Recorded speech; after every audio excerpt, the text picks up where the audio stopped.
In a world obsessed with rankings, two men dare to chisel greatness out of metaphorical granite, one wildly subjective opinion at a time.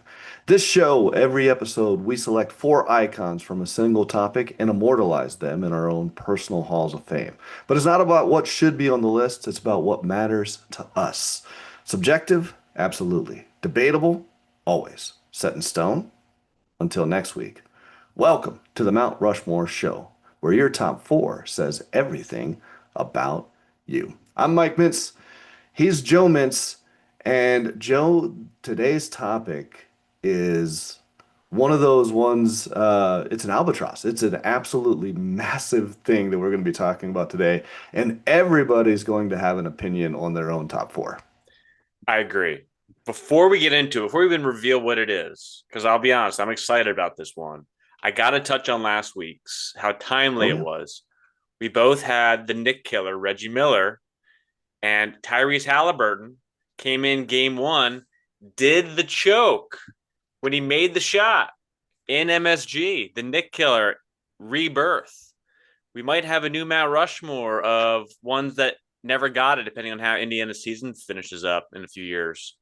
But very timely because a lot of people I talked to about their Mount Rushmore, a lot had Patrick Ewing, the famous Nick, Oh, but you can't take him over Reggie when he couldn't beat Reggie, right? But very timely with how the first two games in MSG panned out for Indiana. yeah, it's always great when well, that's the great thing about a show like this, especially with the history and stuff, is we're going to talk about stuff, especially today, about things that go all the way back to the 90s. And so we talk about Reggie Miller in the 90s, and of course today the NBA Finals, and all of these things kind of keep coming back around. It's pretty cool. It all just rotates, Mike. Yeah. But today's topic, I am over the moon. In fact, I did some homework as well this week to prepare of what our topic's going to be. And I'll just say it, this is the Mount Rushmore of Tom Cruise movies. It's crazy, Joe, because that is such a he, the guy's got all to take one actor and say, "Oh, we're going to be able to put four of his movies up here." But this was one you I had to cut down. There's lots of movies I had to go, oh, "Okay, which one am I going to put in my top four?" So, This is hard, but I got to give an homage to the man. When you think of Hollywood movie stars, the real ones, I mean the larger than life names whose just mere presence on a poster guarantees people are going to go see it. There's a very short list, but at the top, if not near the top, if not the top, I would say is Thomas Cruise himself. Um, we're doing this episode today for one main reason. The man is nearing the end of his arguably most iconic role with the release of Mission Impossible: The Final Reckoning coming out this weekend, which he hasn't directly said is going to be the last one, but alluded to it. I think he's leaving that door open, which, hey, Tom Cruise, smart man, knows what he's doing. I don't blame him. But allegedly, it's the final bow for Ethan Hunt, a character that has definitely defined an era of action movies. And really, I think people could argue redefine what it means to be a leading man. It's not just another sequel, it's possibly the swan song of something that started in, going back to your point earlier, the 90s. And somehow people would argue has even gotten better for each one, which is rare with sequels. So if he's retiring his running in suits and jumping out of planes days as he's nearing his mid to late 60s now, no better time to carve out his Mount Rushmore. But to understand why that mountain means something, I really had to zoom out when I thought about him because Cruz didn't just become a movie star, he kind of built the template for what a movie star is. We all remember his breakthrough in the early 80s, grinning look in Risky Business and Tidy Whitey's. From there, Hollywood had an inkling that there was a shot. He had that smirk, that charisma. that I don't care what the role is, just put him on screen sort of energy. He wasn't just another good looking guy. He had this range, work ethic, and he also had an amazing sixth sense for how to pick iconic roles, which is a big part of navigating movie stardom in Hollywood. By the mid 90s, though, he wasn't just an A-lister. He was like the A-lister of the 90s. He was jumping on couches before streaming existed, turning courtroom dramas like A Few Good Men, sports agents, vampire flicks, all into huge box office events. There was a fall, though. We all remember the Oprah moment, the Scientology headlines, the Matt Lauer interview that went south. The world turned, and for a while, Tom Cruise was more tabloid than talent. But like all great arcs, he rose again. Cruise didn't just change the culture that I grew up in, he really outworked it. He really went back after that fall to what he does best, just making movies only he could make.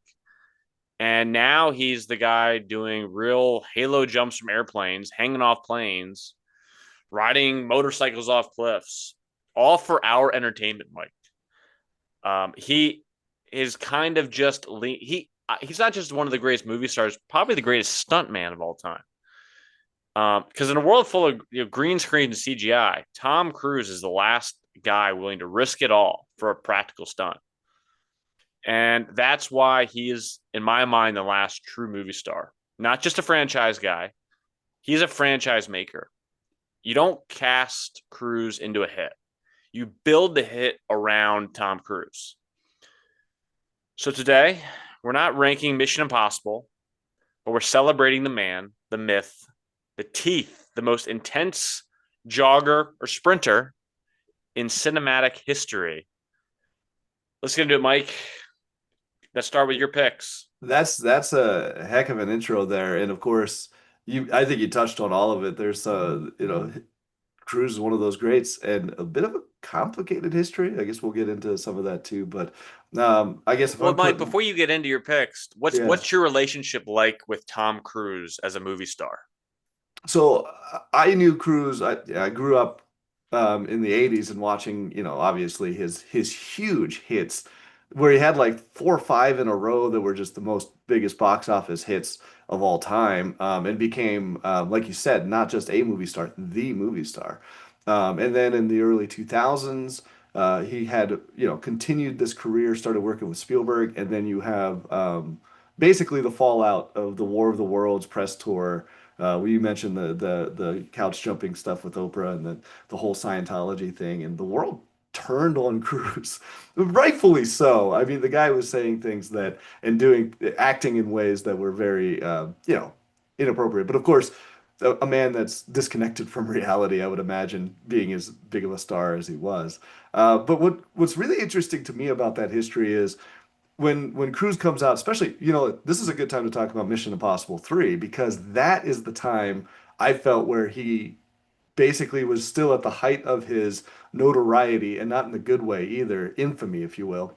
But yet comes out with another Mission Impossible movie that people still go out in droves to see. And to me, that was kind of the moment where I'm like, okay, I can separate whatever Cruise's personal life is from the fact that the dude just makes great movies and just always kills it on screen. And really, I think he's lived, well, you see, I mean, his press has gone way downhill to the fact that he doesn't really do press much anymore. And he kind of lets the art speak for itself. So, yeah, bit of a complicated history.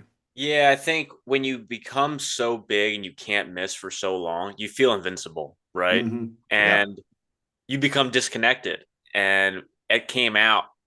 And then he realized that my world is different than the masses world. So I just need to speak to the masses. He does press. I've been with some Pat McAfee this week, and Well, he lately, does yeah. he does So, careful interviews on the Tonight Show, but he doesn't talk about his opinions on things or his personal life. He strictly talks about why he loves movies and the stunts he's willing to do and why we go see him. And that's smart. And I think he seems like a guy that we can't necessarily relate to, but we can appreciate because he does everything he can to entertain us. And the rest is just noise. And he's kind of been able to compartmentalize that noise to just bring us what we truly want from him. No, that's that. Yeah, you nailed it. Art from the artist, right? And Yep. sometimes I think that's hugely important. But if I'm putting first, if I get to go first, I guess I'm going to go with the one that everybody's going to have, and that's Top Gun. Yeah. We're gonna share that one mic at the top. It just hit it off the bat. We all every it's on everyone's Mount Rushmore, I'd imagine. And rightfully so, Joe. And look, beyond the fact that obviously Top Gun is great because, planes go zoom and shoot things down, but like this is Tony Scott. If we were doing a Mount Rushmore of directors, this guy's absolutely on my list. I love Tony Scott. People would be like, what about Ridley Scott? Ridley Scott's fine, but Tony Scott was the better of There the could be Scott multiple brothers. Scots. Yeah, but if we're gonna compare them, come on. For me, it's Tony Scott, and his vision for Top Gun is this over-the-top characters and put them into blazing fast, blistering machines, and that is a combination that is going to spell a masterpiece in action cinema. Some of those scenes are just still incredible to watch going back, and of course the deal. I don't know the exact history here, but I understand that they made the deal with the Navy in order to make this movie, and part of that was they had to basically not say anything bad about the Navy. So this is certainly a recruitment movie, and Yeah. and it did and it A little did controversial at the wonders, time. and it did wonders for recruitment into the Yeah. Navy at the time. And so yeah, it's certainly glorifying the Navy, but not war. Oddly enough, there's really when we say movies have nameless antagonists or faceless antagonists, we have no idea at the end who they are fighting against. There's no markings on the planes. They're in It the doesn't matter. it does. That's the whole point, and I think that's what makes the movie great. Is really this is not a movie about war. This is a movie about school and about learning how to be the best at something. Over the top characters. Maybe you could argue that there's a lot of machismo going on, especially with your shirtless volleyball scenes. But my last point that I wanted to make, and one of my all-time favorite actors who passed away recently was Val Kilmer. And Val Kilmer's role as Iceman was, I mean, we probably overused the word, but iconic. And what's crazy about it is Tom Cruise was doing an interview just recently, and he said, well, Val Kilmer's only in that movie for 10 minutes. And I was thinking, Really? I was like, that's impossible. And I went and I looked it up, and it's right at around 10 to 11 minutes of screen time for a guy that put on that kind of role for that short window of time, that's amazing. And so that's one of those pieces of that movie. Yeah, another movie star. They both kind of got made from that. And it just shows that even in a small window, guys can steal the screen. But we have to choose Top Gun. I mean, Risky Business made us aware of Tom Cruise, but Top Gun is a role that really made him an A-lister. And Maverick isn't just a character; he's a brand. The sunglass sales went up, the Navy recruitment, flying planes went up, volleyball became iconic, and Cruise cemented himself as the cocky but lovable American hero we keep rooting for almost 40 years later. But the movie was an incredible success, obviously. It made over $350 million worldwide. Um, it obviously jet fueled Tom Cruise into superstardom. And the film was pure Americana, part music video, part recruitment ad, to your point earlier. It sparked that uptick in Navy applications and then became that pop culture blueprint for cool. It gave us that, remember Kenny Loggins' Danger Zone? Of course.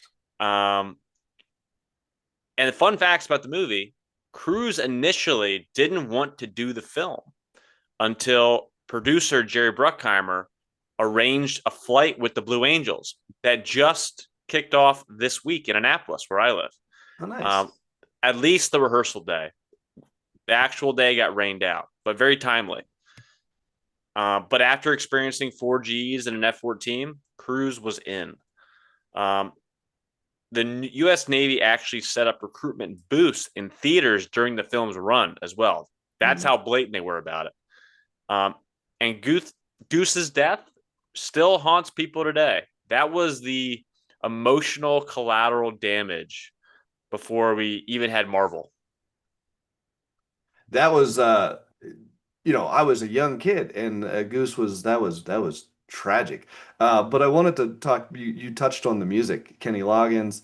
That soundtrack was one of Incredible. those all-time greats. We can't, Harold Faltermeyer, and of course the Top Gun theme. Steve Stevens playing guitar for what was 64 bar solo. You don't do that. But yeah, just absolutely, absolutely monster. Number one, Joe. Top Gun. What do you got? Let's see. What's your first pick here? I'm sharing it with you, Mike. Well, Oh, we're well, gonna yeah. we're gonna split number one together. I'll let you go into number two.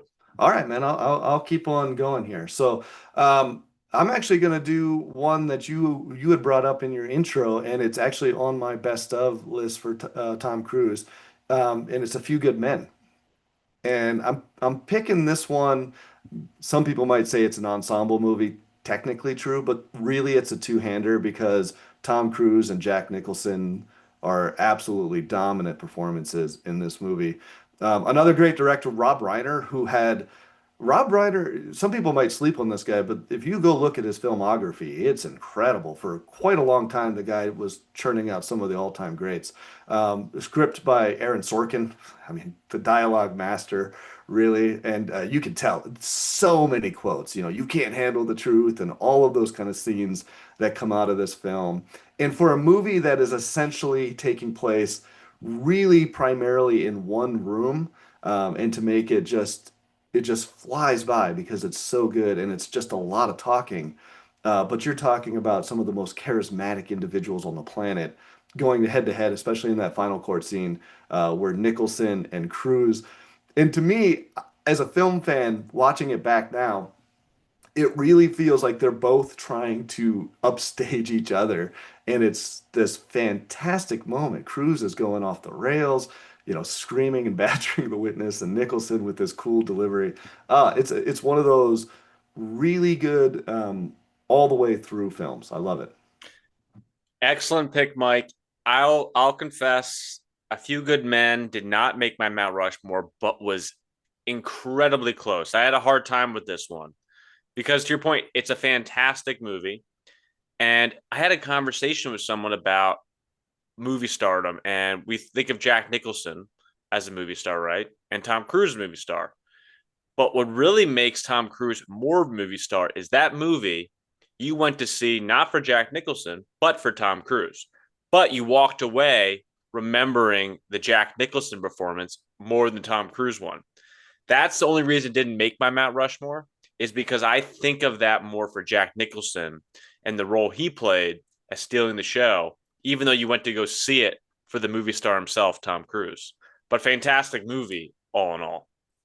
Yeah, and no, good points. And Nicholson absolutely kills it. That's why, it's a two-hander. And it's not just a Tom Cruise movie, so fair point on that level. Joe, are you finally going to put one up on your Mount Rushmore here? Well, we got Top Gun together, but my That's second fair. one, That's we're fair. going to differ. Um, it's not a leading role for Tom Cruise, but I would argue his best performance, and that is Magnolia, the 1999 Paul Thomas Anderson movie. Made not incredibly successful box office wise compared to other Tom Cruise movies. Made under $50 million, which for a Paul Thomas Anderson movie is just fine. This is one of the more prestige directors he's ever worked with. Him coming right off of Boogie Nights, um, one of the most iconic movies. That word iconic, Mike. We're going to keep overusing it. Can't help it. But this guy especially. So yeah. Yeah. And it's really more of an ensemble movie if you've seen it. It's 3.5, almost 4 hours. It's a long tail. I think the movie has some flaws. And it's a hard watch in one sitting, obviously, just for the duration. It's not my favorite of Paul Thomas Anderson movies, but it is one of my favorite of Tom Cruise performances. Um, this wasn't the cruise you take home to meet your parents. It was the cruise that made you uncomfortable, angry, and impressed all at once. He played a toxic self help guru with deep father issues, and he delivered one of the most unhinged, emotionally raw performances, and it earned him an Oscar nomination for Best Supporting Actor. And the movie was definitely a swing for the fences. With the intertwining stories, the raining frogs finale, spoiler alert. But his monologue about respecting the, I'm not going to say it, you know what, is still studied in acting classes and cited as a career defining risk at the time. And it helped really pivot his public perception. Cruise wasn't just a pretty face anymore. This guy could act. Some fun facts about the movie. PTA wrote the role specifically for Cruise after they bonded during the filming of Eyes Wide Shut, that PTA was loosely involved in. And Cruise agreed to do the film during a break from Mission Impossible 2 and filmed all his scenes in just a few weeks. Also, there's an amazing scene in the movie, the father son reconciliation scene. That was all done in one take.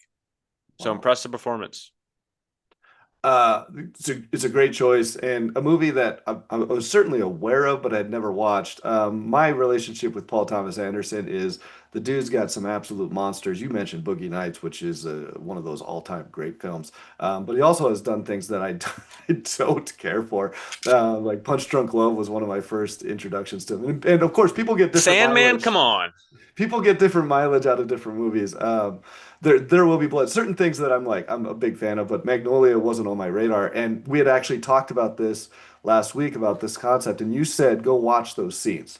And I took your advice, Joe, and I went and I YouTubed just the Tom Cruise scene. So I will go back and watch Magnolia, but I wanted to definitely be aware of the scenes that we were talking about. And man, is it so good! What's crazy about that performance that Cruise gives is the character is deeply unlikable, and yet he's so charismatic and proselytizing like this. He's it's almost preaching to this group. It's toxic masculinity all the way.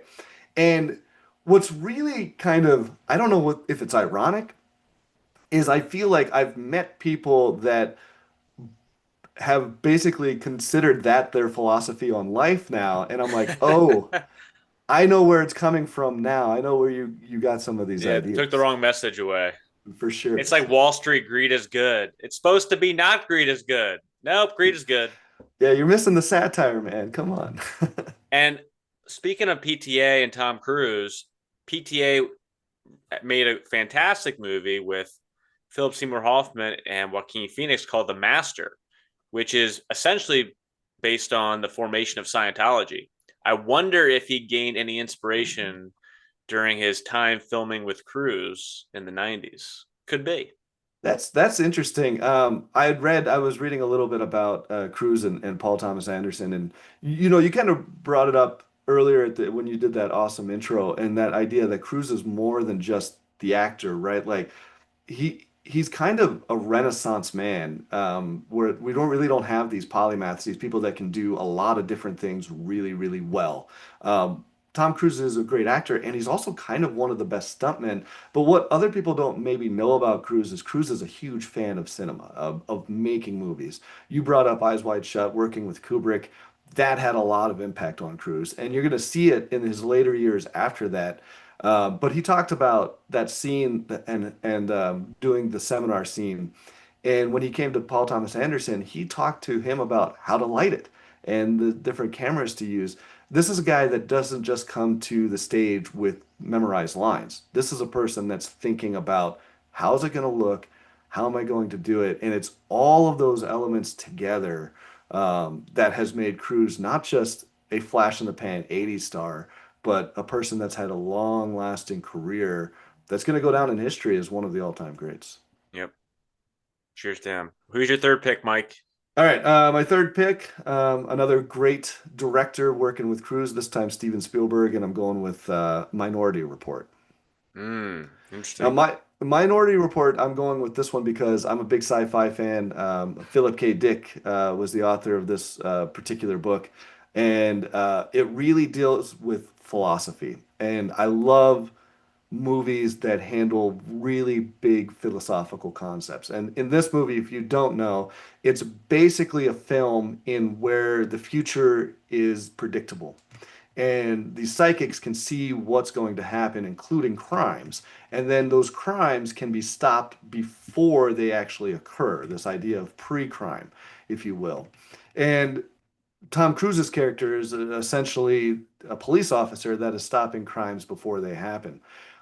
The philosophy, though, comes from the idea that if something will happen, if you will do something, does that mean that you have to?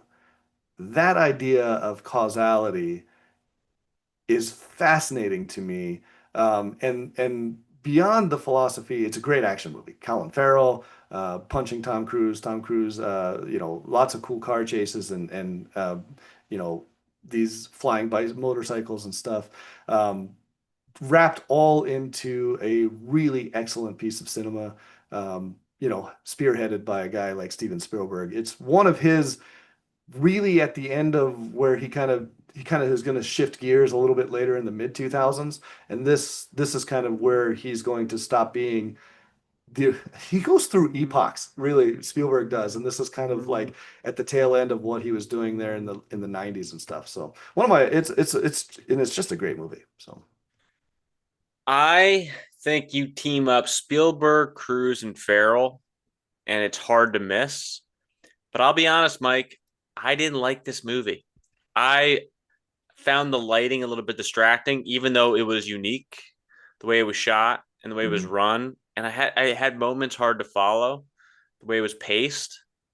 I know I'm in the minority, pun intended, of not liking that movie very much, but I can appreciate the uniqueness of the film.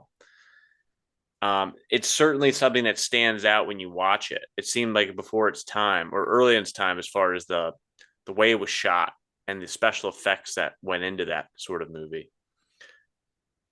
Absolutely, yeah, and that Spielberg and his relationship with Industrial Light and Magic and stuff and the effects, pretty cool. You make a good point, and I wonder if there's other people too that feel the same way. And there are certain things in the movie that are a little bit kind of just I don't know. It's not your popcorn action film that you probably expect. To me, that's what really makes it stand out from the pack, though. Fun fact about the movie, because part of what defines a great Hollywood movie is box office. And this weekend, we have Mission Impossible Final Reckoning going up head to head with Lilo and Stitch.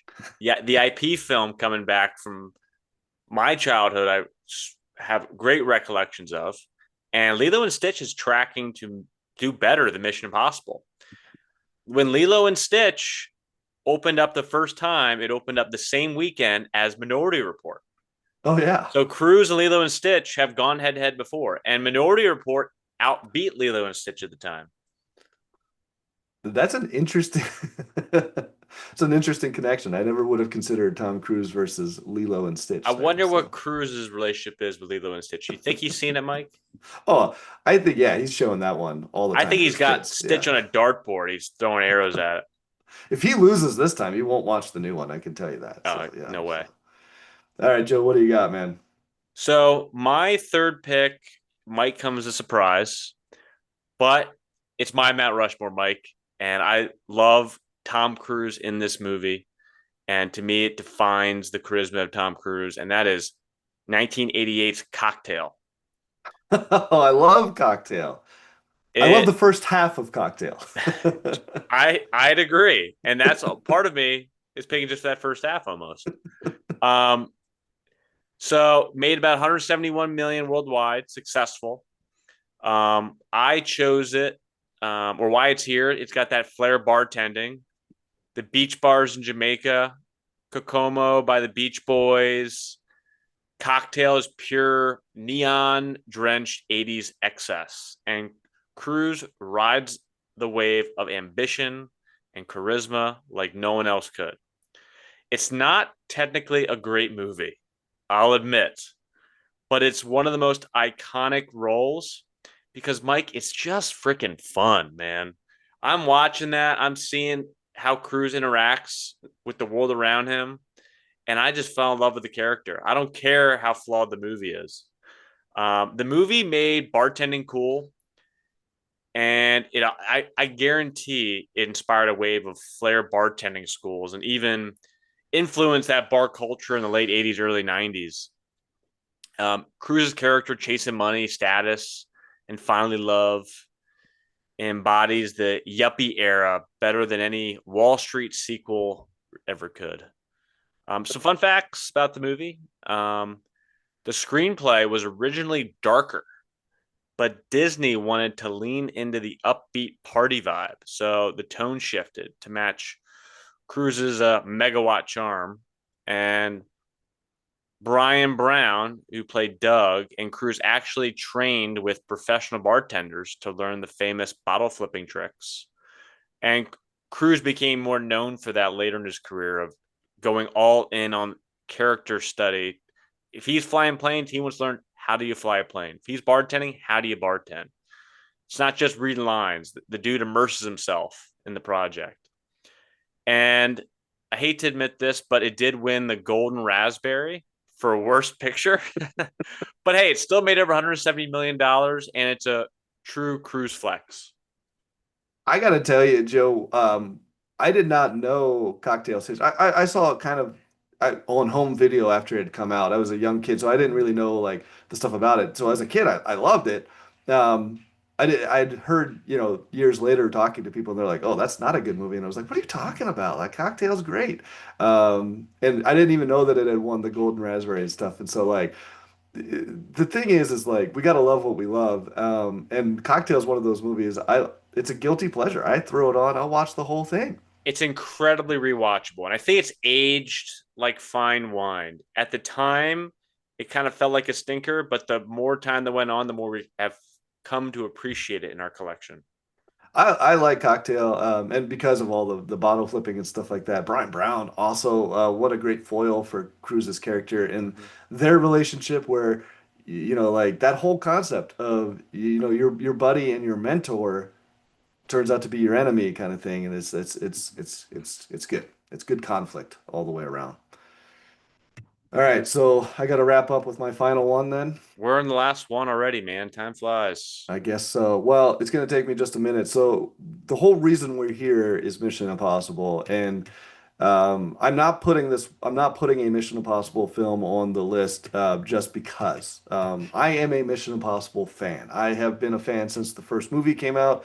I've seen every single one that's come out. I've enjoyed them all. There's some that are better than others, but I don't think there's a bad one in the bunch. Honestly, I don't. I'm not blowing smoke. I'm excited for this last one. I'm also, I don't know, I have some mixed emotions because I'm hoping obviously for closure, but it's also saying goodbye to a franchise that's meant quite a bit to me. The first one comes out, I believe, 1996. I'm still in high school at the time. It hit me at a time where action cinema was beginning to change a little bit. I remember Mission Impossible 2, which, like Cocktail, gets a lot of hate that I feel is undeserved. John Woo is one of those guys that redefined action cinema, especially in Hong Kong, and what he did with Hard Boiled and some of those films. He brings that style to Mission Impossible 2, and while it's certainly got its flaws, that finale scene is over the top and amazing. That just kind of I'll still throw it on and turn the music up and just watch that final action scene. Three, J.J. Abrams comes on board, and of course Cruise is in a weird spot at the time, and that kind of helps him kind of overcome some of his problems. And three's another big hit. Then you got four with Brad Bird, and then finally McQuarrie McHugh takes over direction and has hitched his wagon to Tom Cruise, if you will. And that is their career together has kind of spanned the last couple. So it's one of those franchises, like you said, kind of gets better with age, which is rare. Mission Impossible was the first sequel that Tom Cruise had ever done, which is kind of crazy because now he's kind of doing a lot of these sequels.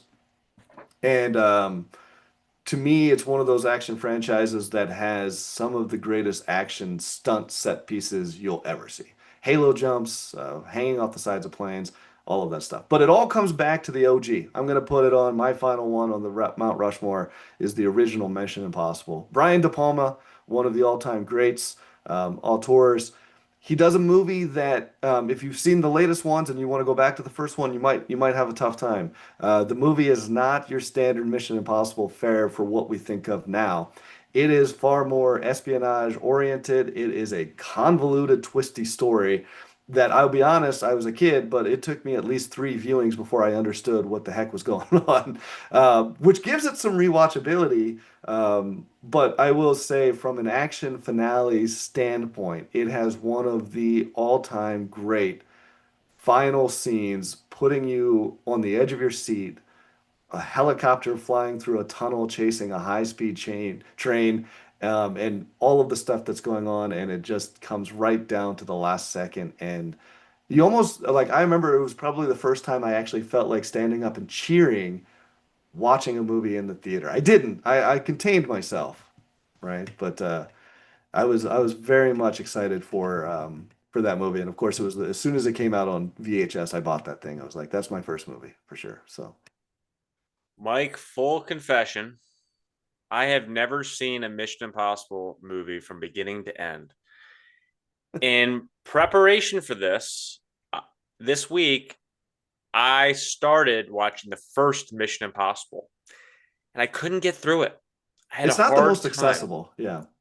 I got a little lost. It required more attention than I thought it was going to be. My mind said this is a sit back, Tom Cruise fun action movie, and it's a little bit more complicated than that.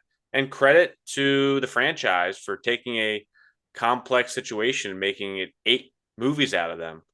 And then also the daunting task of watching 8 movies was going to happen, but I had to start somewhere. I've heard different things about each part of the Mission Impossible series, from Ghost Protocol to the Final Reckoning. They each have their own sort of theme and saga. They've been handed over to different producers and directors over the year, but the constant theme being Cruise, being Cruise.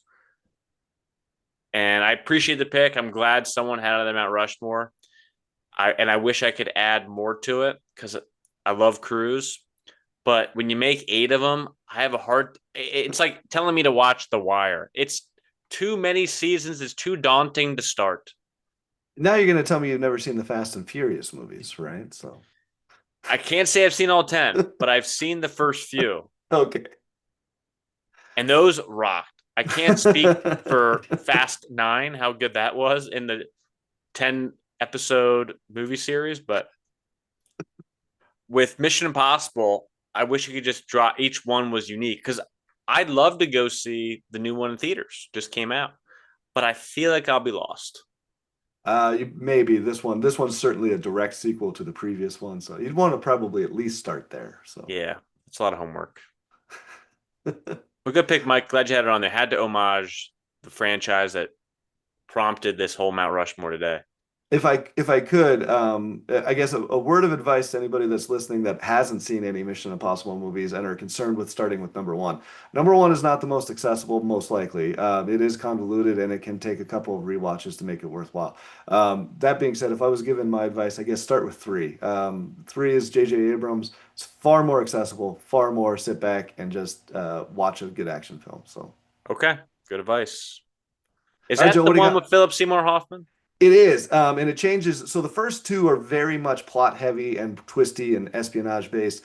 The third one, Abrams spins it and he makes it far more emotional stakes heavy, less on the spy stuff, far more. I mean, there's still some spy scenes. They're going to put masks on stuff like that, but this one's a far more breezy pick or watch, if you will. So.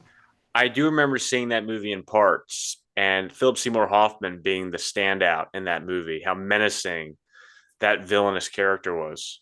So I owe that one a watch from beginning to end. It's a good one. All right, Joe, close us out, man. What do you got for your fourth and final? Okay, my last one is my favorite, and that is Jerry Maguire, Oh yeah. 1996 movie.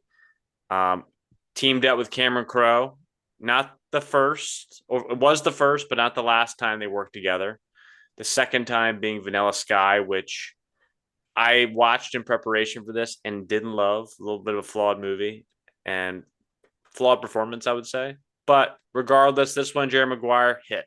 It made a ton of money, $273 million worldwide. And it was the perfect intersection of sports, heart, and romantic drama. He plays a sports agent with a moral crisis who writes a manifesto and then loses everything except for one loyal client, Rod Tidwell, played by Cuba Gooding Jr. And one person who truly believes in him is Dorothy Boyd, who played by Renee Zellweger. Jerry Maguire proved Cruise didn't need an action set piece. He was the spectacle. It might be one of the few movies he's made that he wasn't sprinting.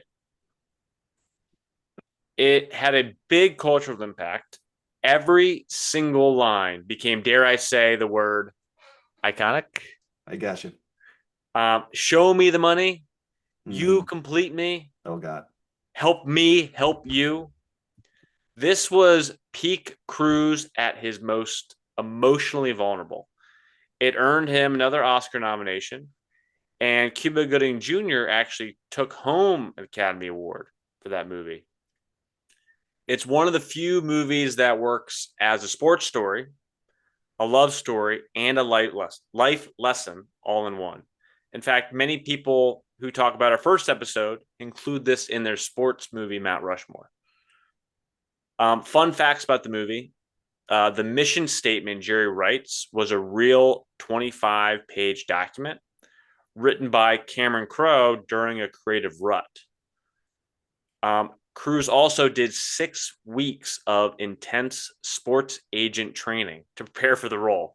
We talk Oh, about his jeez. preparation between bartending and flight school, but I didn't think about sports agent training. I wonder what that is like.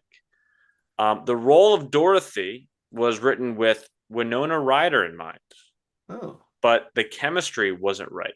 So Renee Zellweger got the part and launched her career. Tom Cruise, being one of the producers on this, had a big part in the casting and felt he meshed better with Renee Zellweger. But it's interesting. You don't. It's one of the few movies where you can buy Tom Cruise as a romantic lead. He has a bit of a disconnect as far as romantic chemistry, I'd say, throughout his roles. We don't think about him for his relationships with the other women. It's more just about Cruise being Cruise. But this is one of the few where it's a good couple pleaser on both sides to see Cruise in a different light. I love Jerry Maguire. I when I first when it first came out, I thought it was going to be more football. And so I was like very excited for that. And then I was like, oh, this is a relationship movie. But then I started like, oh, this is a really good film. Like some really good lines in that movie, like you said, became these moments where they're instantly quotable, still being quoted and part of the zeitgeist, really. I mean, those "You Complete Me" and "Show Me the Money" have become a standard fare and has been parodied and used in other movies a bunch. A movie about sports agents. You know, like I love when you take a topic that probably isn't the sexiest pick, and you make a movie about something that most people probably didn't even know or care much about and bring it to the forefront and it's done in a fantastic way. Jerry Maguire is one of those Tom Cruise movies that's kind of the outside of the rest of his what he's doing, but is the best of those. I agree. And I know that's our 4 picks, but I got to give a bonus shout out to Les Grossman in Tropic Thunder. Can we just talk about this for a second before we wrap? Absolutely, yeah. We have to tip the hat. No, the fat fingers and chest hair to one of the greatest surprise performances of Cruise's career. And that is Les Grossman in Tropic Thunder. He went full send in a bald cap, prosthetic belly, soul patch. He played a profane, hip hop loving Hollywood studio exec who threatened to bomb people with actual fire. It was definitely unhinged, unexpected, and completely, dare I say, Mike, Iconic. That's right. And what's funny is when I first saw that, I didn't know until the credits that that was Tom Cruise. Which that's I laughed the loudest when I was like, "Oh my God, that's Tom Cruise!" Like I thought that was a great. I love Tropic Thunder all the way. By the way, like we're talking about modern day satires. There hasn't been a great parody movie since Tropic Thunder. So, Yeah, he stole the movie. He danced to Ludacris, somehow mm. made yelling about TiVo claws the funniest thing in the film. And best part, as you said, people didn't even realize it was him until the credits rolled. And also it showed a guy like that doesn't have to take himself too seriously. And when he lets loose, he can be one of the funniest guys in the room. Respect and Grossman forever. I would say it's more of a cameo, so I wouldn't Oh feel yeah, comfortable putting it in my Mount Rushmore, but I had to mention it. no, it's a great one. Great choice. So there you have it. That's my Mount Rushmore and yours. For me, it's the skies to the bar to the breakdown to the big-hearted redemption arc. They're not just films; they're mile markers in a career that has defined and defied Hollywood for over 4 decades. So no matter where Cruise goes from here, these roles remind us he's on another level, not just a star; he is the star. So might cue the Mission Impossible theme, grab a bottle of tequila, and show yourself the money. Absolutely. That's it for us, guys. You've heard our takes, but the real question is what would you put on your own personal Mount Rushmore? Until the next episode, he's Joe Mintz. I'm Mike Mintz, and this is the Mount Rushmore Show.